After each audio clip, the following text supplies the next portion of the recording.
आज हम बात करने वाले हैं इंडिया के माउंटेन ऑफ नॉलेज की। हम बात करने वाले हैं इंडिया के मॉडर्न टेम्पल की। आज हम बात करेंगे उस इंसान की सनक की जिसने एक ऐसी आग लगाई जो लगातार 3 महीनों तक जलती रही थी। जी हाँ, हाय, मैं जय। और आज हम बात करने वाले हैं बिहार और हिंदुस्तान की शान नालंदा यूनिवर्सिटी के बारे। नालंदा यूनिवर्सिटी की स्थापना आज से करीब 455 ईस्वी से लेकर 480 ईस्वी के बीच में गुप्त साम्राज्य के सम्राट कुमार गुप्ता ने की। Nalanda university mountain of knowledge थी। वो एक ऐसा खजाना था ज्ञान का जो कभी खत्म नहीं होने वाला था, पर कुछ लोगों की सनक ने उस खजाने को भी खत्म कर दिया। नालंदा यूनिवर्सिटी आज के बिहार में स्थित थी, जिसका प्राचीन नाम मगध था। कहा जाता है कि नालंदा यूनिवर्सिटी दुनिया की सबसे प्राचीन यूनिवर्सिटी थी तक्षशिला के बाद। तक्षशिला सबसे प्राचीन थी, उसके बाद नालंदा। नालंदा कम से कम 800 साल तक अस्तित्व में रही थी। कहा जाता है कि नालंदा यूनिवर्सिटी के पास एक ऐसा ट्रेजर था, या मैं कहूँ ज्ञान का एक ऐसा खजाना था जो शायद कभी ना खत्म होता। नालंदा यूनिवर्सिटी की जो लाइब्रेरी थी उसका नाम धर्मकुंज था और इसके अंदर करीब 90 लाख बुक्स थी, 9 मिलियन किताबें, 3 मंजिल से भी ज्यादा ऊंची थी, जिसका नाम था रत्ना सागर, रत्ना नोदी और रत्ना रंजन। माना जाता है कि नालंदा यूनिवर्सिटी के अंदर सिर्फ इंडियन ही नहीं बल्कि पूरी दुनिया से लोग पढ़ने आते थे। इसके अंदर इंडोनेशिया, चाइना, वियतनाम, कोरिया, आज का बांग्लादेश, नेपाल, श्रीलंका तक के लोग इसमें पढ़ते थे। इसके अंदर ना तो किसी का धर्म देखा जाता था और ना ही किसी की जात। इसमें सिर्फ मेरिट लिस्ट के बेस पर स्टूडेंट्स का एडमिशन होता था। जैसे आज कैम्ब्रिज, आईआईटी के अंदर आपको एंट्रेंस देकर एडमिशन मिलता था, वैसे ही नालंदा यूनिवर्सिटी के अंदर था। नालंदा यूनिवर्सिटी के अंदर देश विदेश के 10,000 से ज्यादा करीब छात्र पढ़ते थे और इन्हें पढ़ाने वाले 2,000 से ज्यादा शिक्षक हुआ करते थे।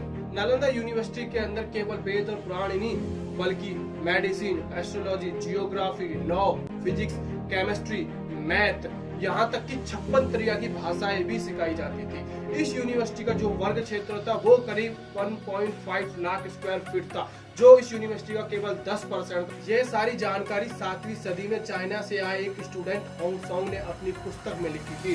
उसका मानना था कि मैंने अपने जीवन में तमाम देशों की यात्राएं करी, पर हिंदुस्तान जैसा समृद्ध और ज्ञान का भंडार मैंने कहीं नहीं देखा। ऐसा माना जाता है कि इस यूनिवर्सिटी का जो सिस्टम था वो पूरी तरीके से होता, चाहे मेल हो या फीमेल, सबको समान रूप से शिक्षा दी जाती थी। इस यूनिवर्सिटी के अंदर 300 से ज्यादा क्लासरूम्स थी और 30 से ज्यादा विश्राम गृह थे जहां पर स्टूडेंट रात को आराम किया करते थे। नालंदा यूनिवर्सिटी के अंदर स्टूडेंट से ना तो कोई भी चार्ज नहीं लिया जाता था।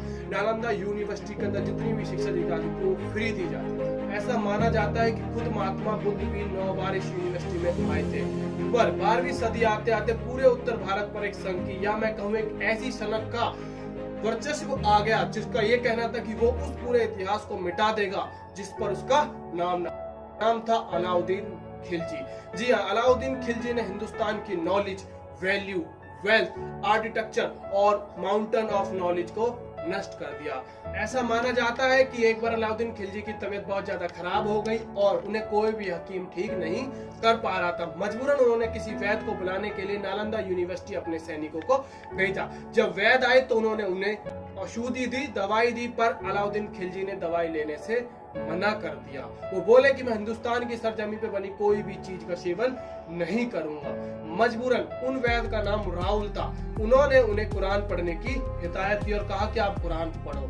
उन्होंने कुरान के पेजों पर एक औषधि डाल दी थी। जब भी अलाउद्दीन खिलजी उस कुरान के पेज को पढ़ रहा था तो बार बार अपने अंगूठे को अपने मुंह से चाट रहा था, जिसकी वजह से वो दवाई उनके शरीर में चली गई और वो ठीक हो गई। अलाउद्दीन खिलजी ने इस एहसान का बदला हमारी knowledge, value, architecture, mountain of knowledge, university Nalanda को नष्ट कर चुकाया। अलाउद्दीन खिलजी ने करीब 10,000 से ज्यादा विद्यार्थी और 1500 से ज्यादा शिक्षकों को जिंदा जला दिया था। अलाउद्दीन खिलजी ने पूरी यूनिवर्सिटी को डिस्ट्रॉय करवा दिया था और उसने धर्मकुंज लाइब्रेरी में भी आग लगवा दी थी, जिसके अंदर 90 लाख से ज्यादा किताबें थी। ये किताबें करीब 3 महीने तक लगातार चलती रही थी। ऐसा माना जाता है कि अलाउद्दीन खिलजी हिंदुस्तान में इस्लाम के प्रचार और प्रसार के लिए आता। सो वो नहीं चाहता था कि कोई भी दूसरा धर्म, हिंदू या बौद्ध धर्म का विस्तार और प्रचार हो, और इसीलिए उसने इस यूनिवर्सिटी को डिस्ट्रॉय कर दिया था। फिर भी उसके बाद कुछ लोग उसे अपना मसीहा और हीरो समझते हैं। पिक्चरों में उसे हीरो दिखाया जाता है। तो सोचो ऐसे लोगों की बुद्धि कैसी होगी। इस बात से आपको फर्क पड़े ना पड़े, पर हमें फर्क पड़ता है। अगर आपको हमारी ये वीडियो अच्छी लगी तो इसको लाइक करें, कमेंट करें, शेयर करें और सब्सक्राइब करें जय चंदीला को।